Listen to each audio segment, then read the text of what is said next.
Bismillahirrahmanirrahim. Assalamualaikum warahmatullahi wabarakatuh. Pemirsa PWNU Jawa Timur, apa kabar Anda hari ini? Semoga selalu dalam keadaan sehat walafiat. Amin ya rabbal alamin. Seperti biasa, program kebanggaan PWNU Jawa Timur Ngaji Nusantara edisi 6 Maret 2025 kembali hadir untuk membersamai Anda, pemirsa PWNU Jawa Timur. Tentu bersama saya, Imam Fawaid. Pemirsa PWNU Jawa Timur, pada kesempatan kali ini sebelum kita memulai Ngaji Nusantara, program kebanggaan PWNU Jawa Timur, terlebih dahulu kami akan menyapa tamu-tamu undangan yang hadir pada kesempatan kali ini.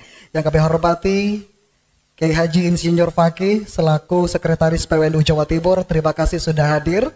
Yang kami hormati Ketua LWPNU Haji Sodikun Akarim SHMKN, terima kasih Bapak sudah menyempatkan waktunya, sudah hadir.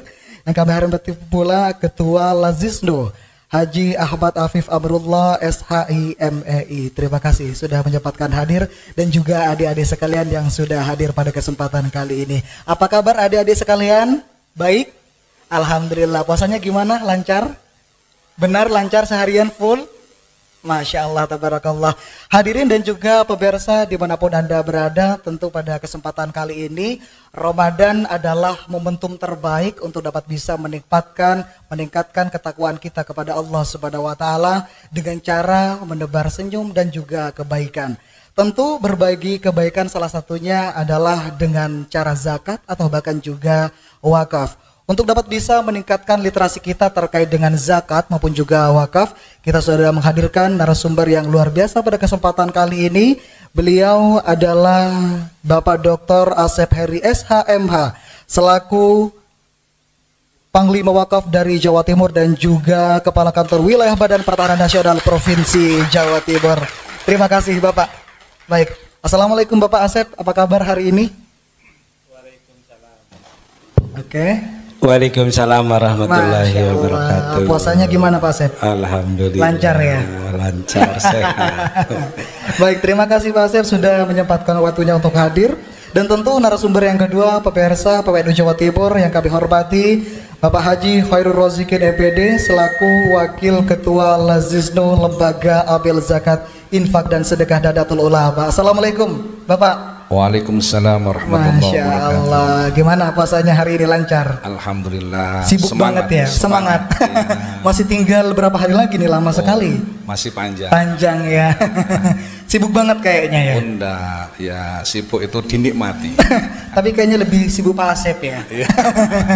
Luar biasa. Ini kan pejabat. Ya.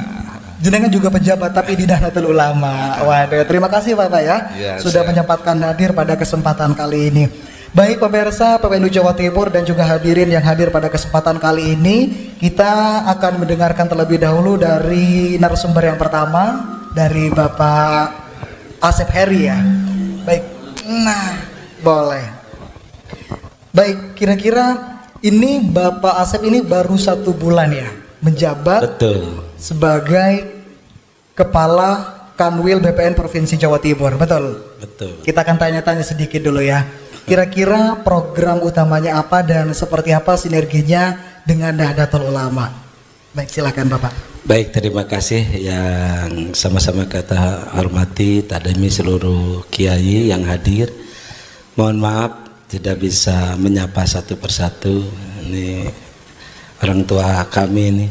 Terima kasih Yai.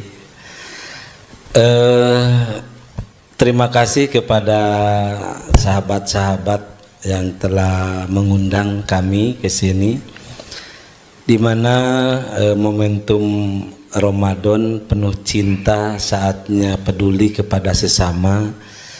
Itu memang kita digembleng bulan puasa ini untuk menumbuhkan rasa cinta. Cinta yang paling utama adalah tentunya kepada Allah Subhanahu wa taala. Sebagai pondasi, sebagai dasar kecintaan kita kepada sesama. Oleh karena itu, momentum Ramadan mengajarkan kepada kita selain yang utama adalah cinta kepada Allah, cinta kepada sesama, cinta kepada tanah air. Jadi momentum itu, kecintaan itu harus tumbuh dan berkembang di bulan puasa ini. Selama sebulan ini hanya pembelajaran untuk diaplikasikan 11 bulan yang akan datang. Oleh karena itu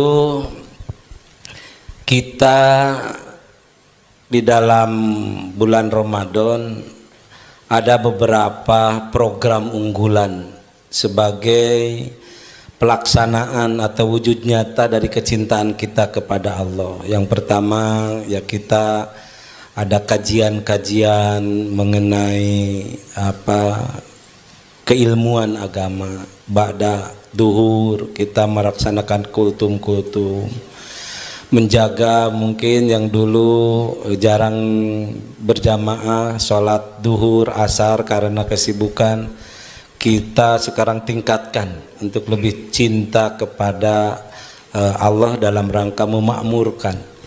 Begitu juga dalam rangka kecintaan kita kepada sesama, membagi buka puasa bersama, begitu. Termasuk program-program juga kita sebagai wujud kecintaan kepada tanah air. Bagaimana sesuai dengan tupoksi kami memberikan perlindungan hukum dan kepastian hukum kepada seluruh bidang-bidang tanah, termasuk tanah-tanah milik Nahdlatul Ulama yang diwakafkan. Ini penting momentum ini saat ini untuk dijadikan berlipat gandanya semangat dalam rangka kecintaan kita kepada tanah air. Salah satu unsur pembentuk tanah air itu kan permukaan bumi. Salah satu bentuk permukaan bumi adalah hak atas tanah. Oleh karena itu kita canangkan di Jawa Timur kewilayahan yang begitu luas, ada 8.257 desa kelurahan, 38 kabupaten kota. Di kita dicanangkan, ditargetkan 80.000 sertifikat wakaf. Nah ini kita harus bahu-membahu, koordinasi, kerjasama, kolaborasi dalam rangka mewujudkan. Ini memang harus ada dua kutub yang berbeda, harus punya jembatan. Kalau bidang perwakapan, manajemennya adalah manajemennya tulus ikhlas. Salah satu definisi mengenai ketulusan keikhlasan itu apabila tangan kanan memberi, tangan kiri tidak boleh tahu. Oleh karena itu bagi orang tua kita, nenek kakek kita yang melaksanakan wakaf berbentuk tanah, itu jarang sekali dilaksanakan akte ikrar wakaf. Karena kalau dilaksanakan akte ikrar wakaf, pergi ke lembaga wakaf atau pergi ke KUA, pergi ke desa, dirasa akan mengurangi nilai pahala keikhlasan. Oleh karena itu manajemen wakaf itu adalah manajemen lillahi ta'ala, tidak tertulis, tidak teradministrasikan. Sementara di pemerintahan adalah manajemennya manajemen tertulis, terbaca, tertib administrasi. Ini dua kutub yang berbeda. Asal usul asbabul nuzul tentang perwakapan ini adalah lillahi ta'ala, tidak ada tulisannya, tidak ada aktanya. Sementara sekarang pemerintahan, salah satu syarat yang harus dipenuhi adalah bukti-bukti tertulis. Oleh karena itu lembaga wakaf di Nahdlatul Ulama berkeinginan dengan sungguh-sungguh membuat administrasi, membuat jembatan administrasi untuk menghubungkan antara manajemen lillahi ta'ala yang tidak tertulis dengan manajemen administrasi yang tertulis. Ini perlu perjuangan, perlu pengorbanan, perlu ketulusan dan keikhlasan dari kita semua, termasuk sinergitas, kolaborasi, kerjasama dan koordinasi. Insya Allah target yang telah kita niatkan 80.000 untuk tanah wakaf dan tempat ibadah lainnya, kita wakafkan waktu kita wakafkan pengetahuan kita wakafkan kewenangan kita untuk memberikan kepastian hukum dan pelindungan hukum kepada aset-aset umat, dalam hal ini aset-aset Nahdlatul Ulama. Oleh karena itu pada kesempatan yang berbahagia ini mohon doa restunya dari para kiai untuk senantiasa kita dalam rangka melaksanakan tugas percepatan wakaf ini yang targetnya 80.000 itu luar biasa dan tersebar di seluruh wilayah kerja Jawa Timur. Mudah-mudahan diberi kekuatan lahir batin dan diberi kelancaran dan kesuksesan. Mungkin itu.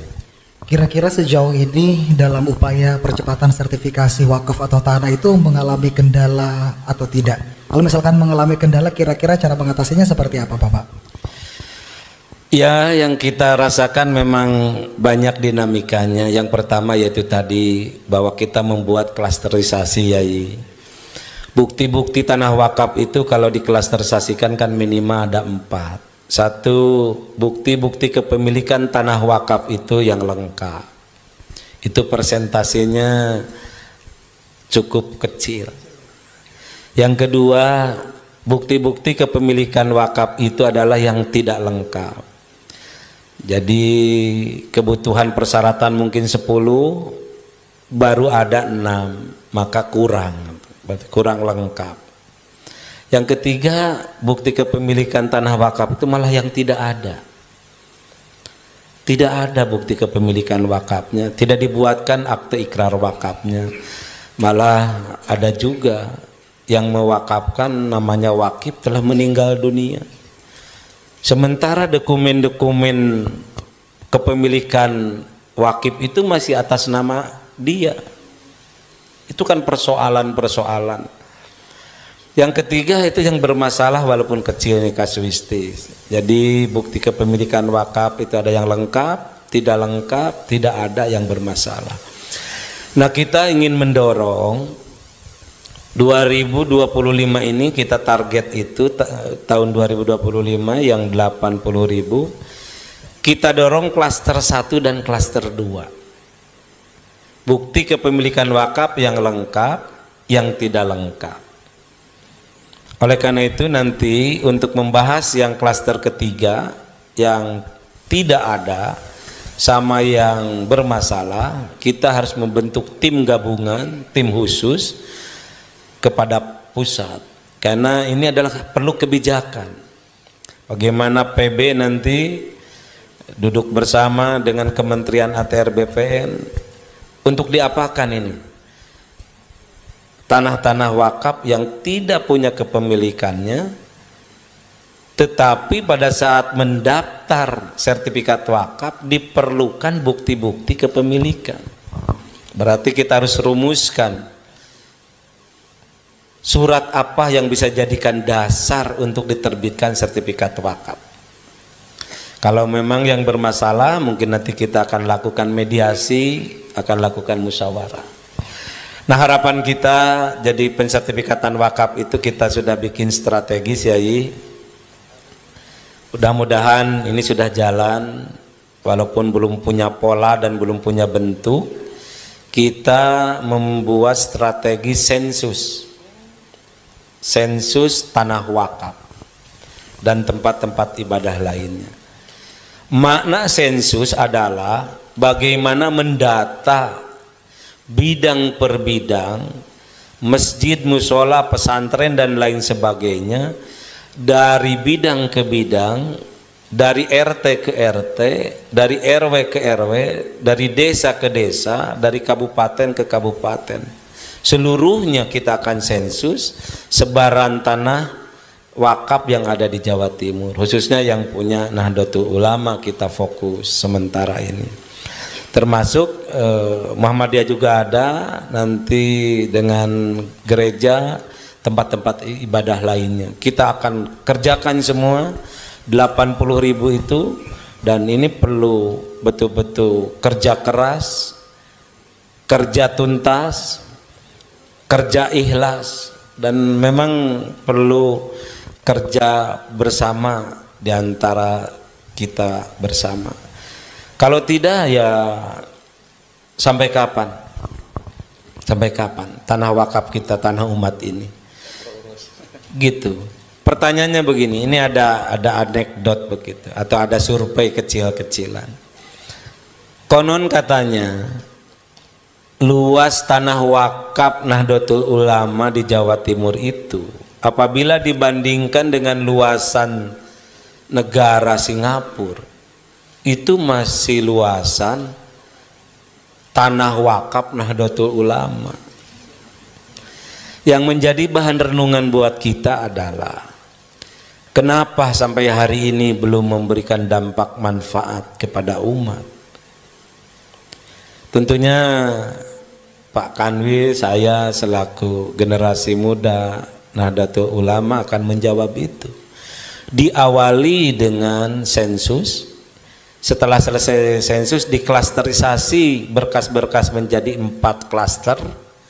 Yang lengkap dan tidak lengkap kita dorong untuk daftar sertifikatnya dan kita selesaikan.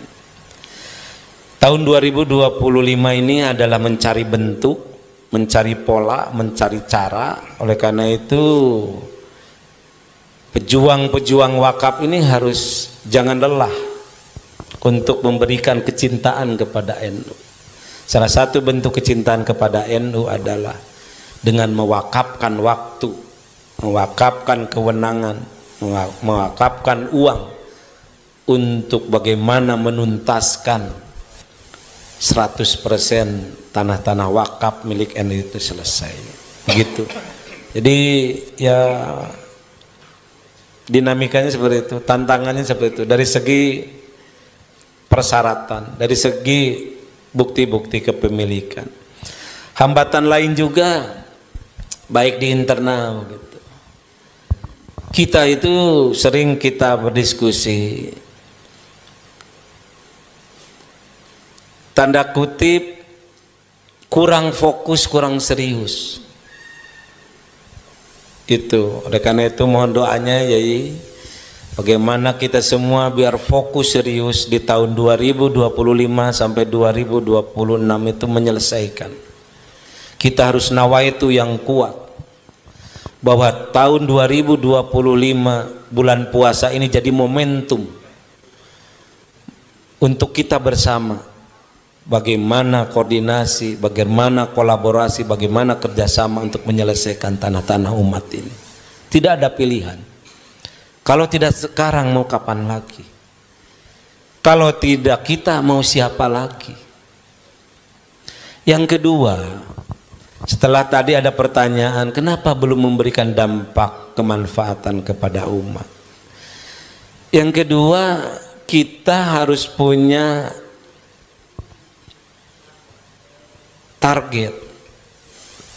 Kira-kira ini mau diselesaikan kapan ini? Pertanyaannya sederhana, kita awali. Berapa jumlah bidang tanah wakaf Nahdlatul Ulama se-Jawa Timur itu? Apa kegunaan pemanfaatannya? Ada berapa bidang, ada berapa luas, berapa sebab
Jadi pada saat diklik tentang data wakaf, tentang sertifikat wakaf NU, di situ ada informasi pengelolanya siapa, luasnya berapa, gedungnya ukuran berapa, dan lain sebagainya. Itulah nanti kita akan buat peta sebaran wakaf Nahdlatul Ulama di seluruh Jawa Timur. Nah setelah itu nanti kita ada klasterisasi. Oh ini wakaf untuk sosial keagamaan, pondok pesantren, masjid, musola. Tetapi kita juga harus membuat perencanaan untuk wakaf-wakaf produktif. Oh ini tidak cocok untuk masjid, tetapi cocoknya wakaf ini adalah untuk mungkin Indomaret atau Alfamart, mohon maaf ini menyebut nomor, mungkin untuk perusahaan atau dagang, untuk perkantoran. Nah bagaimana tentang perubahan-perubahan dokumen wakafnya? Kan itu harus ada kajian fikihnya. Karena wakaf itu sudah dikunci. Pada saat diserahkan benda wakaf ini, tanda kutip, harus disesuaikan penggunaan pemanfaatannya sesuai dengan ikrarnya, dengan akadnya. Tetapi kalau itu tadi, satu sisi akadnya katakanlah untuk rumah tempat ibadah, tapi dilihat dokumen negara bahwa tata ruangnya, rencana detailnya, RT RW-nya gitu, rencana tata ruang wilayahnya, di situ adalah untuk perkantoran, atau di situ mungkin untuk pertanian, di situ mungkin untuk tambak, di situ untuk industri. Nah, itu nanti kita akan detilkan. Tugas kita itu masih panjang tentang perwakafan ini. Sebagai ilustrasi, mungkin ada di Saudi Arabia begitu ya, di Timur Tengah yang ada hotel wakaf itu. Nah, itu kan bisa kita dijadikan contoh. Tetapi bagaimana ini merubah akadnya, merubah ikrarnya. Ya kalau memang ada mungkin yang mewakafkan bisa di apa namanya? Tajdid, diperbaharui atau diganti.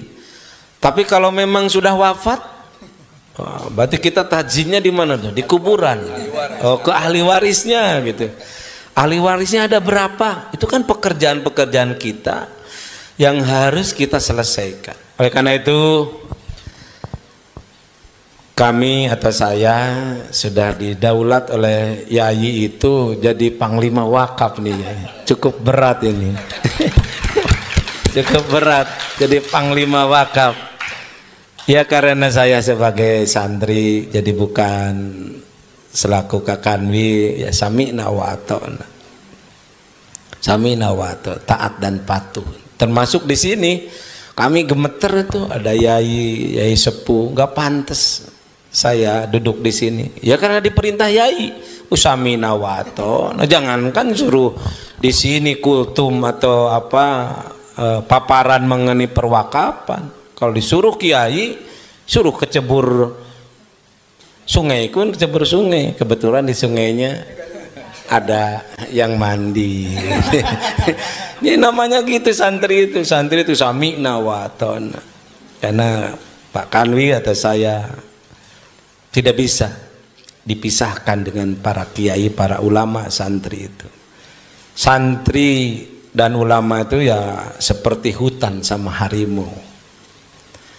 Kalau harimau dipisah dengan hutan itu, biasanya harimau bisa jadi mainan. Kalau hutan itu ditinggal sama harimau, penjaganya biasanya suka dirusak hutannya, tidak angker lagi. Oleh karena itu jangan sekali-kali jauh dari kiai. Dan kita juga nanti kalau sudah wafat, dibangkitkan dari kubur, kita mencari barisan, tentunya barisan para kiai, para ulama. Al ulama warisatul anbiya. Itulah. Oleh karena itu harus samina wa atona. Jangan nanti di alam mahsyar mau ikut kelompoknya, sementara di dunia tidak mau ngurus wakafnya. Orang nggak bisa itu, nggak bisa itu. Karena para ulama itu tidak bisa dipisahkan dengan pembangunan atau pondok pesantren, tidak bisa. Para kiai itu selalu melekat, menyatu jiwa raganya dengan masjid, dengan musola, dengan pondok pesantren, dengan madrasah, dan dengan perwakapan. Begitu kira-kira. Luar biasa, sangat berat sekali ya tugas Panglima Wakaf ini ya. Memang cukup berat. Tapi karena cinta kepada kiai, cinta kepada NU, kalau cinta sudah berbicara, yang berat menjadi ringan, yang jauh menjadi dekat, dan yang susah pun menjadi gampang, insya Allah. Baik, terima kasih luar biasa dari segi problematik yang muncul, yang kemudian juga menjadi tugas utama dari BPN sendiri, ini luar biasa sekali. Oleh sebab itu dibutuhkan sinergi, kerja ikhlas juga kerja cerdas, betul ya. Kerja tuntas juga perlu agar senantiasa tidak menyisakan PR bagi seluruh lapisan masyarakat. Baik, terima kasih Bapak. Nah, untuk selanjutnya saya pengen coba juga tanya-tanya kepada Bapak Kiai Haji ya, Khairul Rozikin selaku Wakil Ketua Lazisnu Jawa Timur. Nah, Kiai, ini kan tema kita pada hari ini adalah Ramadan penuh cinta, tentu saatnya peduli terhadap sesama. Kira-kira bentuk pengimplementasiannya terhadap masyarakat seperti apa, Pak Yai? Terima kasih. Assalamualaikum warahmatullahi wabarakatuh. Bismillah, alhamdulillah. Allahumma salli wa sallim wa barik wa karim ala sayyidina Muhammadin wa ala alihi wa ashabihi wa man tabi'al huda. Para kiai, wabil khusus Kiai Fakih, Kiai Ali Maskan, dan sedoyo para kiai, Pak Asep, Pak Dr. Asep ini narasumber, dan Mas Imam ya, dan yang hadir ini adik-adik dari yayasan atau dari lembaga. Terima kasih kami ucapkan kepada semuanya hadirin. Jadi begini, yang disampaikan oleh Pak Dr. Asep tadi, kalau saya bahasakan begini, bahwa di NU itu yang dicintai itu bukan hanya penduduk bumi, tapi juga penduduk langit ya. Jadi saya ulangi, di NU itu yang dicintai bukan hanya penduduk bumi, tapi juga penduduk langit ya. Tadi beliau menyampaikan kecintaan kepada Allah itu harus sejalan, seirama dengan kecintaan kepada manusia. Dan hasil evaluasi kami, jadi saya mengutip salah satu makalah, lisanul hal afsahu mil lisanil maqal. Jadi di NU ini juru dakwanya itu sangat banyak ya, yang ahli di bidang mauidhatil hasanah sangat banyak. Mungkin NU ini tidak terkalahkan kalau terkait dengan juru dakwah, yang ahli ceramah itu tidak terkalahkan. Nah, yang kurang itu yang loman dan dermawan. Nah, jadi Lazis ini berusaha memfasilitasi potensi-potensi warga NU. Sebenarnya orang NU itu kalau selalu dilukiskan itu orang NU banyak yang miskin. Iya, tapi yang kaya juga banyak. Orang NU itu yang kaya banyak. Cuma memang kadang orang NU yang kaya itu tidak pamer kekayaannya, atau sebaliknya ketika sudah kaya itu rada malu mengakui sebagai orang NU, itu rada malu ya. Ya, yang jelas begini, di Lazis itu ada program namanya pemberdayaan ekonomi, ada program kesehatan, ada program terkait dengan pendidikan. Jadi banyak sekali kader-kader NU, generasi-generasi NU itu yang membutuhkan pembiayaan untuk bisa menuntaskan pendidikannya, baik S1, S2 sampai S3. Ya, ini memang harus menjadi PR kita bersama. Kemudian di bidang kesehatan juga banyak sekali menjadi impian kita semua sebagai warga NU, bagaimana di setiap kabupaten kota itu akan berdiri rumah sakit NU. Kemudian juga di bidang perekonomian, bagaimana ada pembiayaan, pemberian modal dan lain sebagainya, sehingga apa, ekonomi warga NU ini akan bergerak. NU ini terlalu besar, ya sekali lagi NU ini terlalu besar, potensinya terlalu besar, sehingga potensi yang terlalu besar ini seringkali kita ini tidak mampu untuk mewadainya, tidak mampu. Maka kami yang ada di Lazis NU itu memang secara spesifik kami menggerakkan bidang-bidang yang sekiranya itu bisa kami jangkau. Contoh ya, contoh yang paling real, kami memberikan namanya khitanan massal, kemudian operasi katarak, pemberian kacamata gratis. Itu adalah bagian dari pengembangan dari program bidang kesehatan. Kemudian di bidang ekonomi juga begitu, pemberian modal. Kapan hari itu kami juga mengembangkan terkait dengan ketahanan pangan dan lain sebagainya. Artinya apa? Sudah saatnya NU ini bergaya fi'lul mudhari'. Ya, jadi sudah saatnya NU ini, kalau biasanya ada istilah kemajuan sudah dipakai oleh yang lain, maka saya menggunakan istilah yang lain. NU ini harus bergaya fi'lul mudhari', ya. Harus bukan hanya selangkah lebih maju, tapi harus berlari lebih cepat. Jadi saya ulangi, NU ini sudah bukan selangkah lebih maju, tapi harus berlari lebih cepat.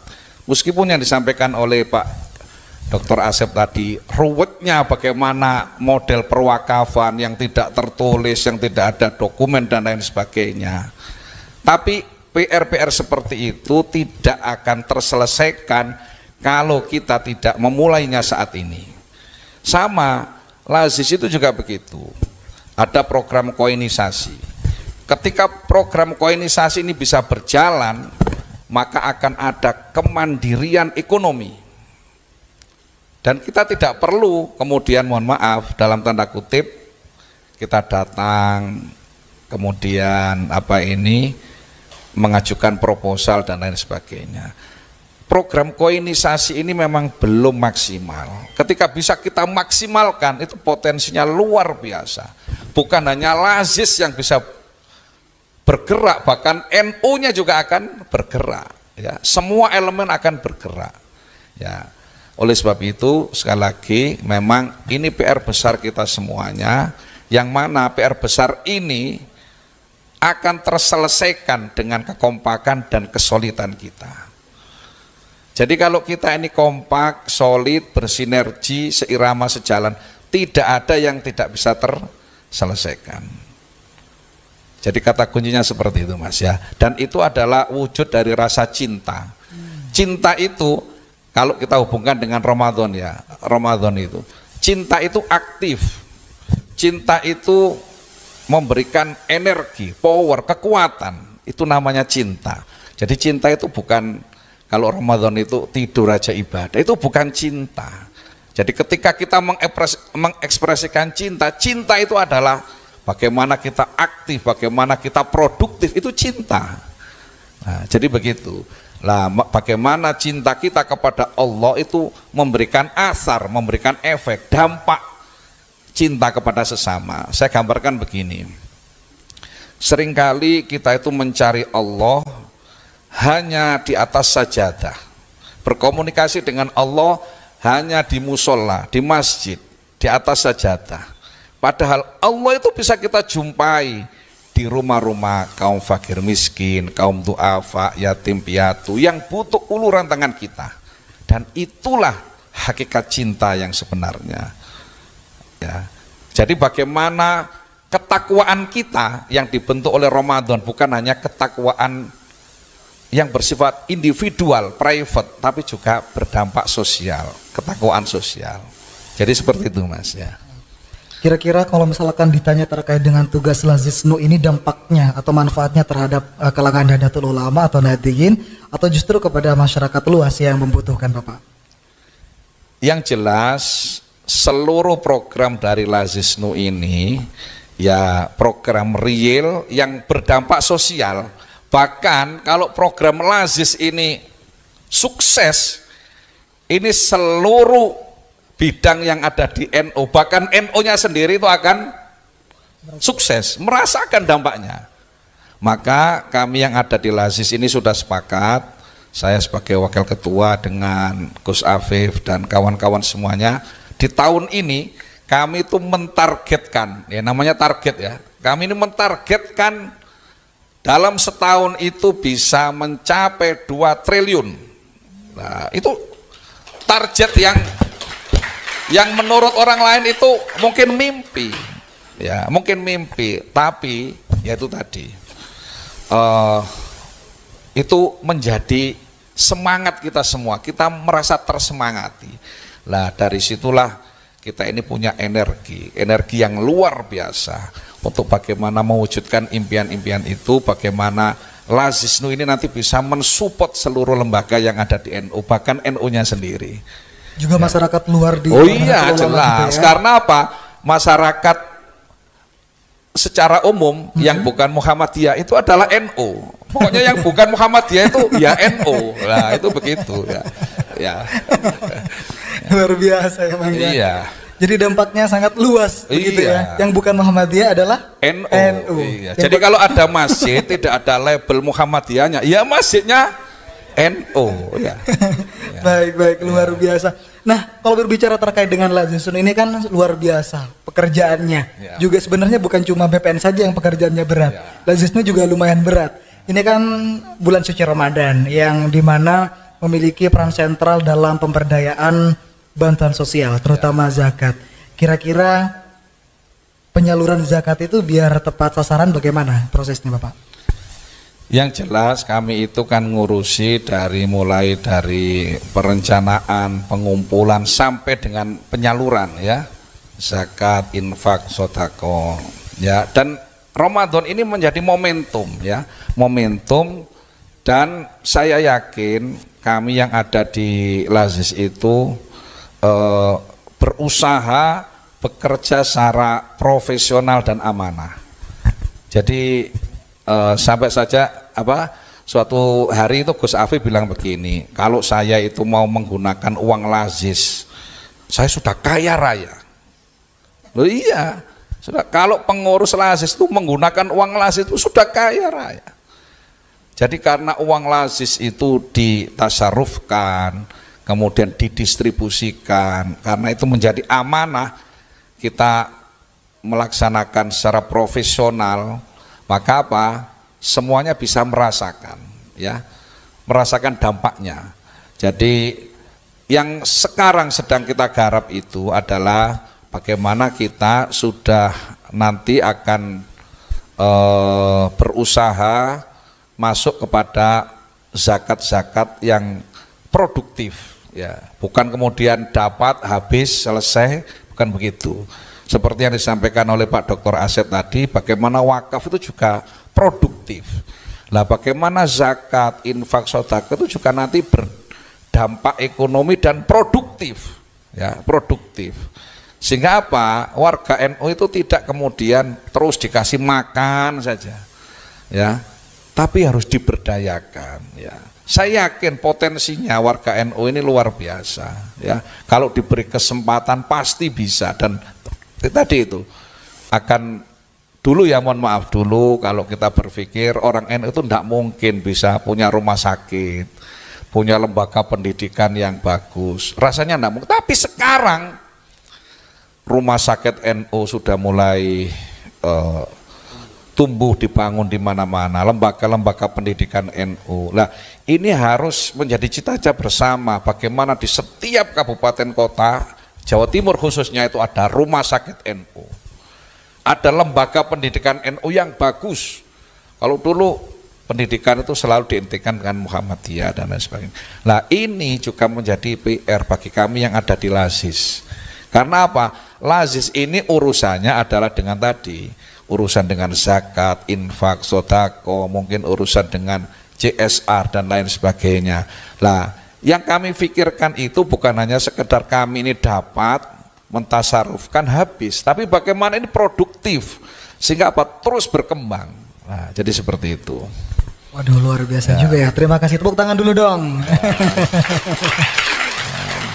Terakhir sebelum saya lempar lagi nanti ke Pak Dr. Asep, terakhir ya, boleh dikasih pesan kepada teman-teman yang hadir dan juga pemirsa, kira-kira pesan penting ya, agak kenapa kita harus peduli kepada sesama di bulan suci Ramadan dan keutamaannya apa Pak Yai? Ya, yang jelas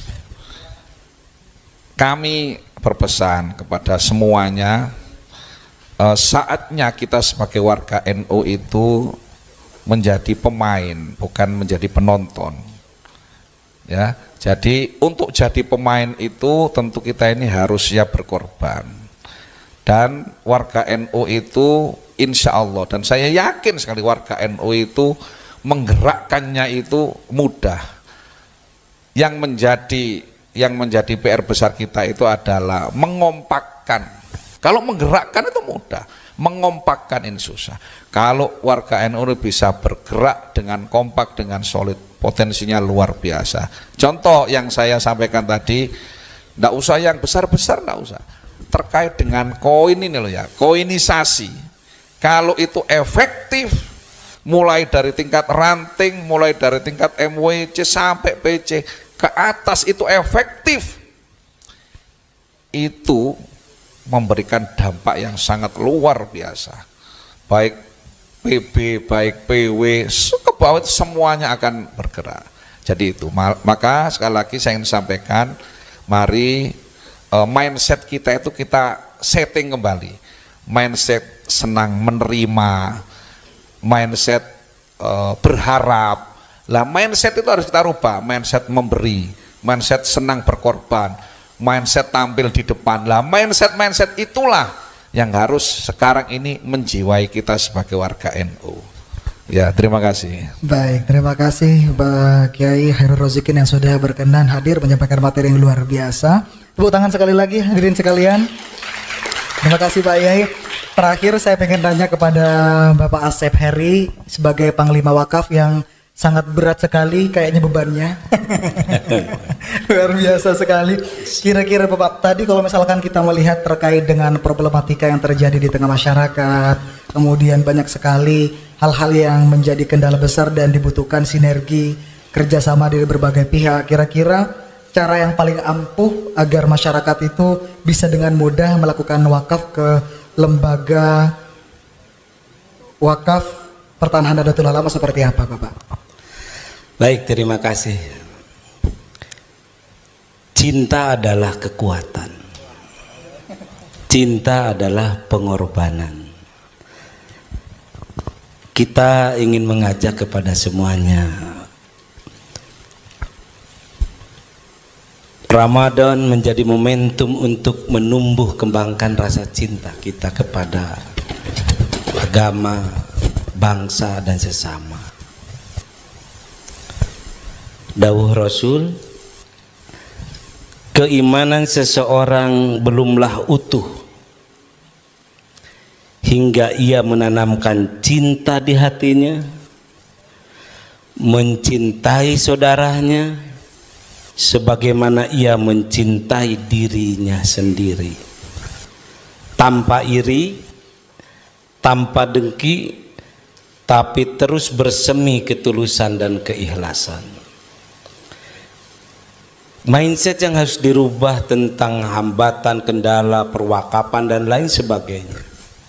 Kita akan katakan mulai hari ini, hei kendala, hei masalah, engkau adalah kecil, semangat kami adalah yang besar. Oleh karena itu nanti akan ada solusinya.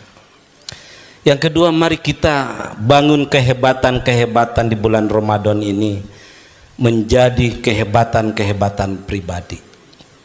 Orang hebat, apapun masalahnya, apapun hambatannya, senantiasa selalu punya solusi dan jalan keluarnya. Insya Allah saya ditunjuk sebagai Panglima Wakaf dengan sungguh-sungguh. Nawaitu bismillahi tawakkaltu 'alallah, diiringi dengan doa dari seluruh kiai sepuh.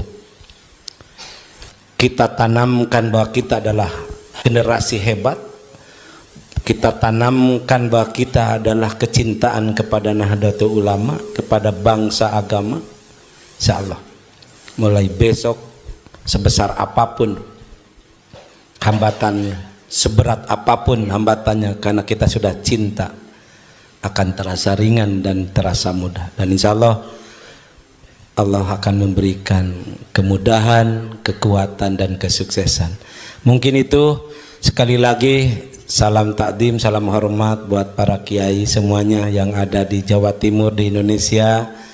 Sebetulnya saya tidak pantas duduk di sini karena diperintah oleh kiai-kiai sepuh, hampir seluruhnya WA. Ya bismillah, dengan tulus ikhlas dan memberanikan diri, sami'na wa ata'na kepada para kiai sepuh. Mohon maaf lahir batin dunia akhiratnya, selamat menunaikan ibadah puasa.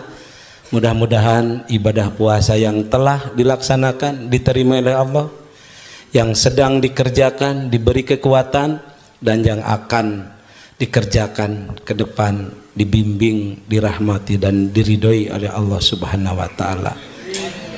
Demi NU kita ada, untuk NU kita ada, oleh NU kita ada. Assalamualaikum warahmatullahi wabarakatuh. Waalaikumsalam warahmatullahi wabarakatuh. Luar biasa, dua pemaparan hebat, inspiratif, dan mudah-mudahan Bapak Khairul Rozikin selaku Wakil Ketua Lazisno Jawa Timur beserta jajarannya dimudahkan segala urusannya.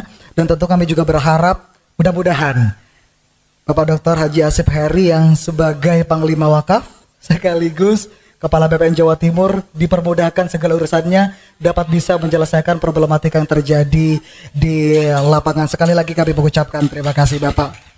Baik pemirsa PWNU Jawa Timur dimanapun Anda berada, tentu sebelum kita memasuki segmen yang kedua yakni tausiah kegembaan yang nantinya bakalan disampaikan oleh yang kami hormati Profesor Dr. Haji Ali Hasan Musa MSI. Terlebih dahulu kita mengikuti bersama akan ada santunan anak yatim oleh PWNU Lazisdo Jawa Timur.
Ya, terima kasih Anda masih menyaksikan Ngaji Nusantara PWNU Jawa Timur. Pemirsa PWNU Jawa Timur dimanapun Anda berada, sesaat lagi kita akan menyaksikan segmen yang kedua, yakni Tausiah Keagamaan yang dalam hal ini akan disampaikan oleh Profesor Dr.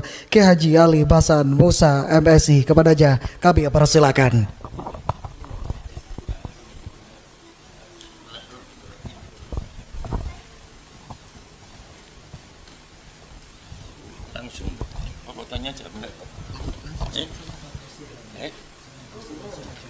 Langsung ini menghadap ini.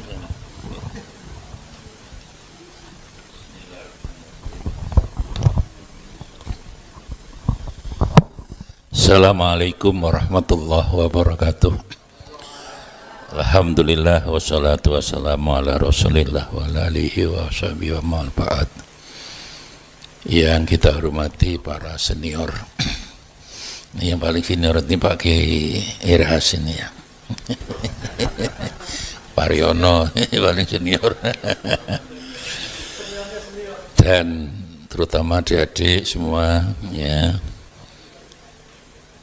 Anak yatim ya. Poso mboten niki. Poso ini menang salpiro. Ya.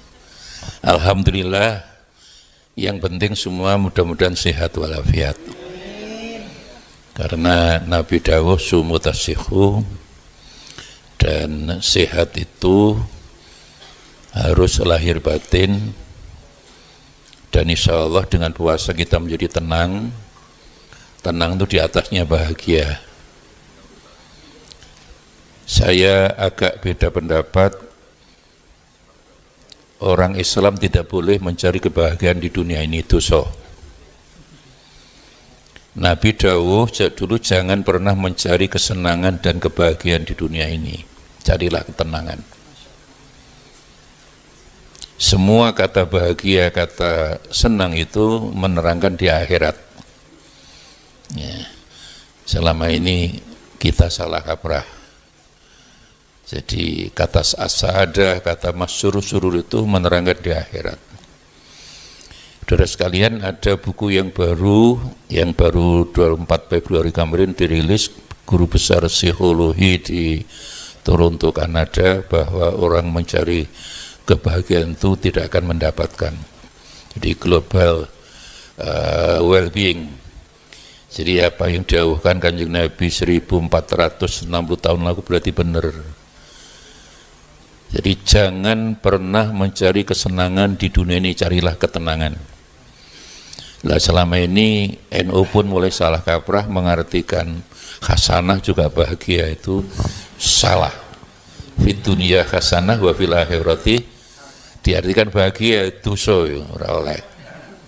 Apalagi sakinah mawaddah warahmah, itu kan bahagia dunia akhirat tambah salah. Ya, rahmah itu rezeki datang syaratnya mawaddah itu katanya punyai setikar bersama, sepiring berdua sehidup. Bohong, yakin bohong. Ya, kalau hidup semati ibu-ibu, bu ini ada ibu-ibu. Kalau hidup semati dikubur bareng-bareng purun. Ya, ulfah bukti ini bujuni mati orang dikubur bareng-bareng. Apalagi wong lanang bojone mati tambah alhamdulillah. Ada ndak? Walaupun pengurus NU loh, bojone mati tambah alhamdulillah. Kenapa alhamdulillah? Apa? Tidak, istrinya satu, cuma satu A, satu B, satu C. Lah, itu masih member. Yang kita bikin sedih ketika mawaddah diterangkan akan wujud kalau didasari sakinah diartikan bahagia. 1000 kamus bahasa Arab tidak yang mengartikan bahagia.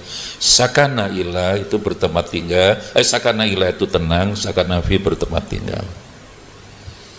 Itulah makanya orang NU itu kekurangan besarnya sekarang tidak cinta ilmu. Kiai Hasyim Asy'ari kalau kita membaca di Qaunun Asasi mendirikan NU tujuannya hanya dua, satu hubul ulum, yang kedua itihad. Nah kita sekarang difokuskan tidak cinta ilmu, cinta anaknya ilmu namanya teknologi. Kon ganti HP tapi rasa tuku. Dan kalau sudah bicara literasi, NU sekarang paling terbelakang. Karena apa? Karena UNESCO, saudara sekalian, datang 6 bulan yang lalu dari 200 negara di dunia ini yang suka baca ilmiah, baca kitab suci hanya 60 yang paling lemah 60 negara, lah kita nomor 59.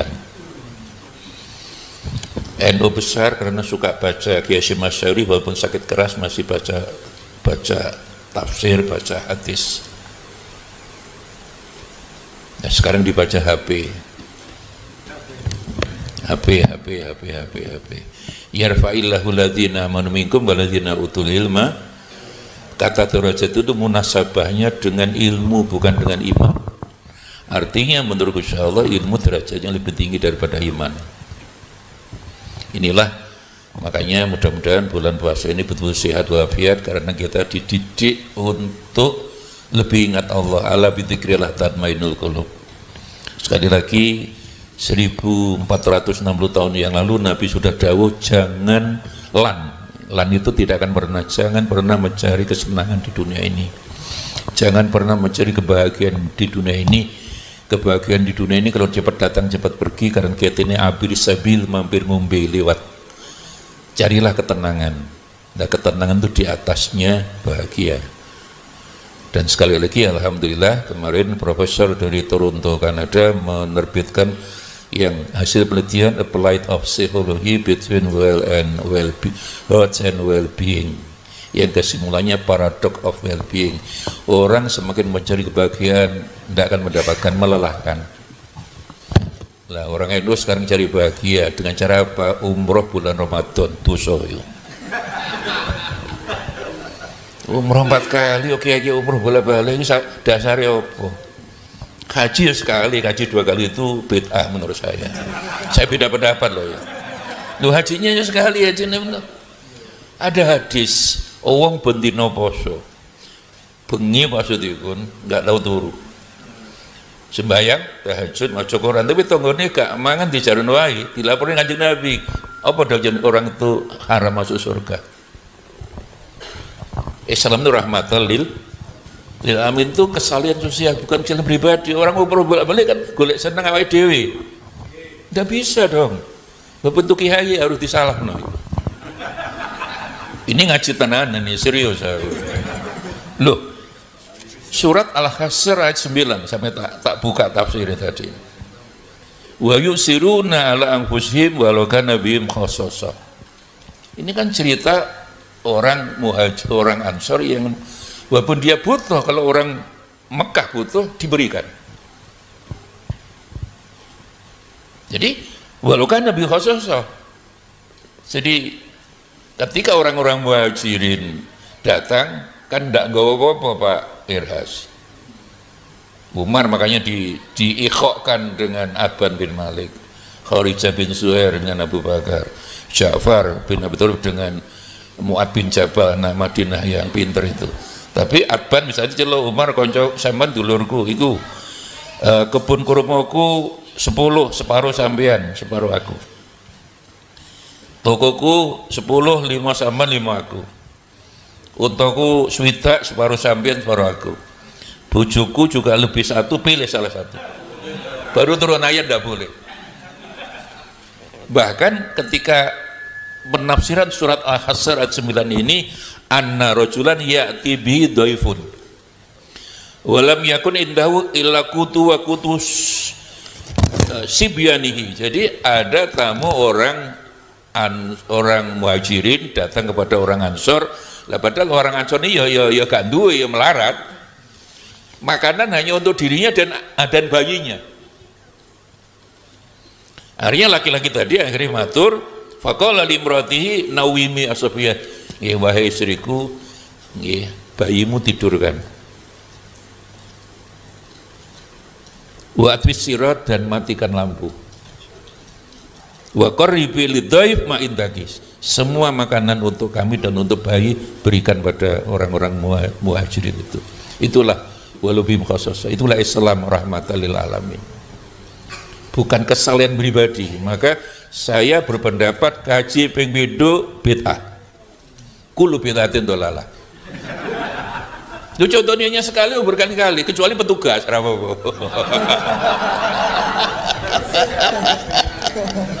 umroh ya 4 kali aja lah umroh. Tapi umroh ngantar istrinya yang baru enggak apa-apa lah karena lah. Jadi Bapak sekalian, saudara sekalian, inilah sebenarnya yang ingin kita sampaikan, bahwa betapa hari ini kita kurang cinta ilmu, banyak yang salah kaprah. Saya sedih ketika kemarin di sebuah majelis ada Kapolda, ada Kapolri, seorang paling kiai di Indonesia pidato, ummah wahidah diartikan umat yang satu. Saya membaca 19 kali ummah wahidah, ummah yang muwahhidin, yang mengesahkan Allah. Tidak bisa jadi ummah wahidah itu tidak bisa dijadikan dasar bahwa itu pluralisme, nggak bisa. Kalau bicara pluralisme, Al-Hujurat 13, Syu'bah wa Qabailah. Tapi ummah wahidah ini kiai yang paling top di Indonesia ini. Saya tidak sebut namanya, tidak enak fitnah. Dia mengatakan ummah wahidah itu mengapa kita harus pluralisme? Allah menjadikan kita di satu bangsa. Benar, tapi bukan ayat itu dong. Kalau sudah dekat yang paling kiai di NU aja begitu kan, betapa hancurnya NU ini. Makanya saya sedih ketika Kanjeng Nabi Dawud al-ulama warasatul anbiya. Allah hendak nyebut ilmu, cabut tuh bukan ilmu ya ulamanya. Sehingga ya dikhawatirkan Kanjeng Nabi yang ada sekarang bukan ulama tapi juhala, goblok-goblok mimit NU kan begitu toh. Saya khawatir udah datang ini. Atau sayati ala nasi zamanun fihi kasirul khutbah wa qul ini introspeksi nggak apa-apa. Ya. Akan datang zaman nanti sing akeh tukang pidato khutbah ya tubuh khutbah. Bukan ulama Pak Iras. Balik khutbah ya tubuh khitbah, wah tambah gawat itu. Khutbah ya tubuh khutbah lah, ini yang ada sekarang itu bukan ulama, khutbah. Kita ini tukang pidato doang. Sehingga saya teringat kitab kecil ngaji di pondok dulu, ada seorang kiai benbengi ngaji, bicaranya selalu kayak bicaranya Lazisnu tadi itu, ya. Karena profesinya pada aku ketua Basnas masalahnya. Bolak-balik infak sedekah, bahwa yang diinfakkan itu harta yang paling disenangi. Datanglah orang tamu lah karena anaknya ada diajak tiap malam pengajian supaya batali. Duh bapakmu kok duwe mano api nggih, aman apa seneng? Loh nggih, kula sedekah nih sampean. Loh ndak izin bapak sampean, ndak perlu. Bapak saya prinsipnya harta yang paling disukai harus diinfakkan. Bapak itu kok. Loh mak, nak mana burungnya? Loh pun kula sedekah nih Pak. Loh kok ndak izin saya? Loh bapak tiap malam pengajiannya kan tungfikuna mimma tuhibun. Loh tapi harus izin saya. Tengkar anak bapak perkara infak sedekah bapak ya lugu ngadep. Ya, dibaduki anak ceruk, mak itu kan dalam pidato tok. Saya khawatir kiai ngene iki akeh ya. Deku gone ning ngono ya akeh kira. Jadi itu dalam pidato tok. Lah ngene ya buyar. NU hebat hari ini karena kayak Hasyim Asy'ari, apa orang dulu bukan aturan. Sekarang dibalik aturan dulu orangnya bubrah kabeh. Itu melawan Gusti Allah.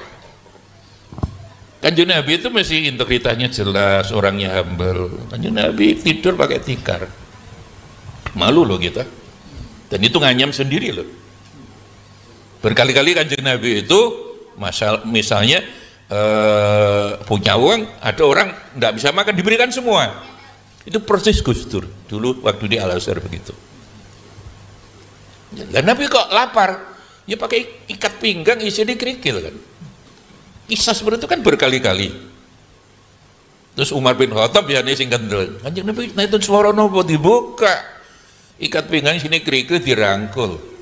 Kanjeng Nabi tidak punya uang, ya duwe tadi ada orang butuh. umat saya harus makan, saya tidak lapar harus begini cara. Itulah pemimpin uswatun, lebih sederhana, humble. Nah, pemimpin NU sekarang mulai hedonism, montore Mercy tapi lali orang kecil, bahaya itu. Alphard lali Al-Fatihah, bahaya itu. Mulailah kita harus kritik habis-habisan. Ya. Saya ini sudah jadi ketua Basnas itu mikirnya rondo-rondo garing dong masalahnya. Lu Kanjeng Nabi itu ngimami sholat, ada bayi ya nangis, sholatnya dipercepat kok.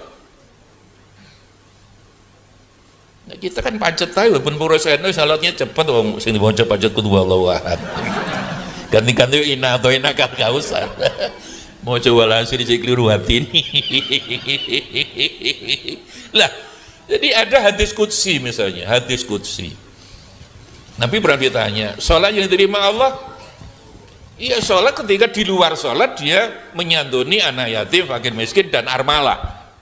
Hadis qudsi loh itu. Armalah itu kan rondo garing. Lek sayyid itu janda, mungkin rondo sugih, rondo melarat. Dan ulfah ini garing apa teles orang ngerti ya. Jadi lek sayyid itu iso bermakna rondo garing, rondo teles. Tapi lek armalah di mana rondo garing. Ya. Ada orang sholat, ini di Ihya, baca di Ihya. Sudah salam dipanggil Kanjeng Nabi. Kamu orang Islam kok tidak pernah sholat? Oh, sholat Kanjeng Nabi. Iya, tapi tidak pernah salam.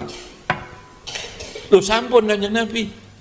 Iya, tapi tidak pernah salam. Sampun Kanjeng Nabi, tadi Kanjeng Nabi perso, saya mengakhiri salam ke kanan kiri, Kanjeng Nabi perso di dekat saya. Tapi Kanjeng Nabi tetap menjawab, sampean sholat tapi tidak pernah salam. Akhirnya jalur sepuro Kanjeng Nabi, ternyata orang ini salam hanya lesan. Di luar sholat dia selalu menyusahkan orang yang ada di kanan dan kirinya. Itu artinya apa? Islam itu tidak hanya dalam ucapan, perbuatan. Kan kabura maktan indallah antaqulu malah taf'alun. Jadi kan banyak orang yang masjid di Surabaya itu nggone mudun masjid gak sandal mulai nyolong sepatu, dikepui lari-lari Pak, dikon mumpung polisi turun toko, kamu ibadah kok mencuri. Lu ibadah kewajiban Mas, mencuri ini pekerjaan. Sholatnya gak terima, sholat khusyuk ya kayak wong tarekat loh, khusyuk tapi dididik dia guru mursyidnya dapat dia Gusti Allah tuh soyo. Ya, harus ada yang kritis. Saya kira enggak ada yang kritis, harus, walaupun ketua jatmanya adik saya. Ya baik tarekat tapi hampir semua loh, saya ini kan teliti, saya ini kan masih profesor merangkap provokator gitu loh ya. Masih bimbing disertasi, ngajar kemana-mana. Jadi ternyata kelemahan tarekat itu satu, dididik lebih takut pada guru mursyidnya daripada pada Gusti, kan dia bisa dong.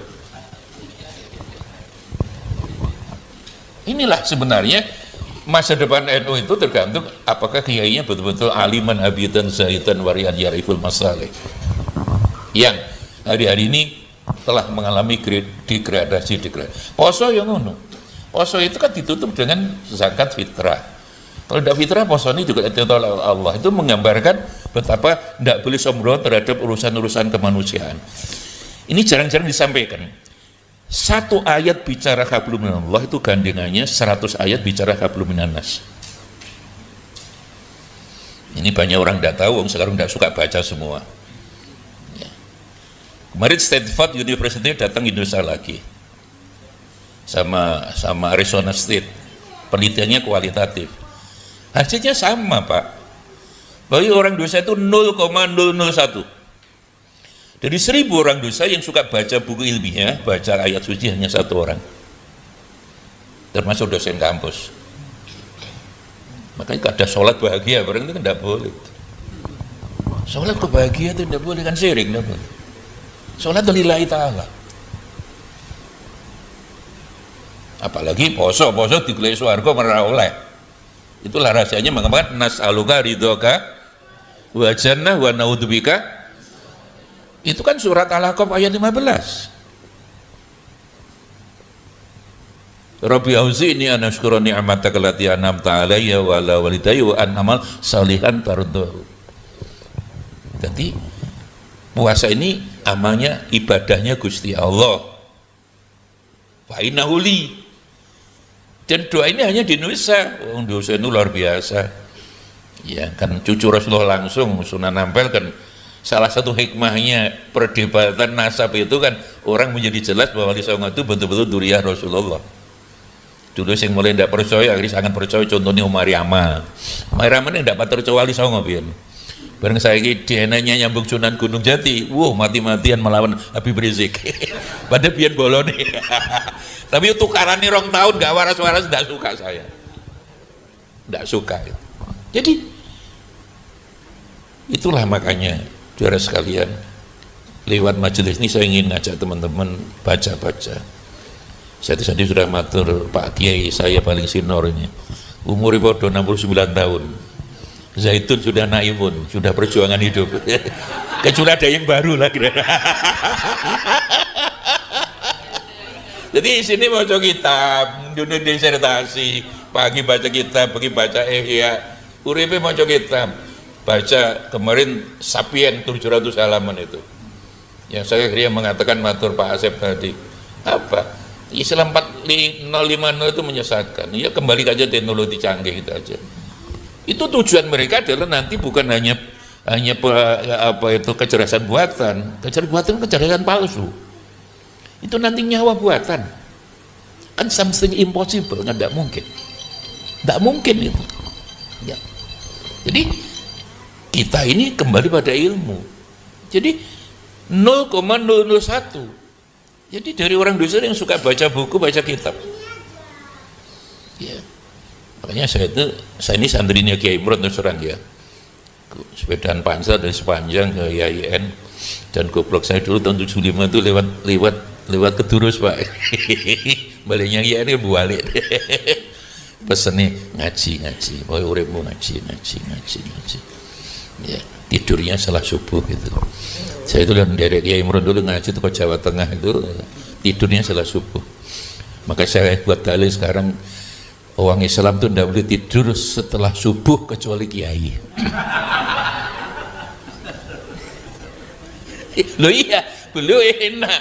Ya misalnya tiba dulu sore burine dampar dan ngaji oleh rokokan. Masih ingin jeneli masih sinemoni Kiai Imron ngaji oleh rokokan ya Allah. Tapi ilmunya luar biasa. Itu sudah setingkat profesor menurut saya. Laduni ini. Dan orang laduni itu tidak macam wafi laduni kola wafi itu. Orang sedikit aja semacam itu. Ya sekarang namanya Imron ya tapi tidak Hamzah ternyata.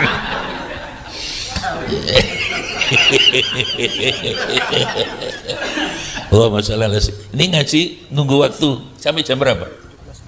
Nanti ya mentek nungguin. Ya sudah. Ya. Yang terakhir saudara sekalian, saya hanya ingin monggo kita belajar hidup lebih sederhana lagi.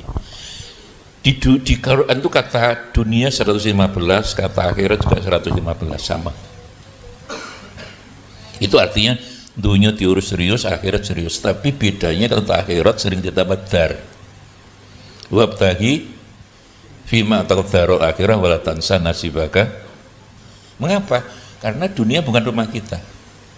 Jadi bangun rumah api-api itu salah. Kredit rumah sih orang 10 tahun itu utuh miring menurut saya. Iya dong, utuh miring. Iya penting kan tidak bocor untuk ibadah selesai. Ditinggal.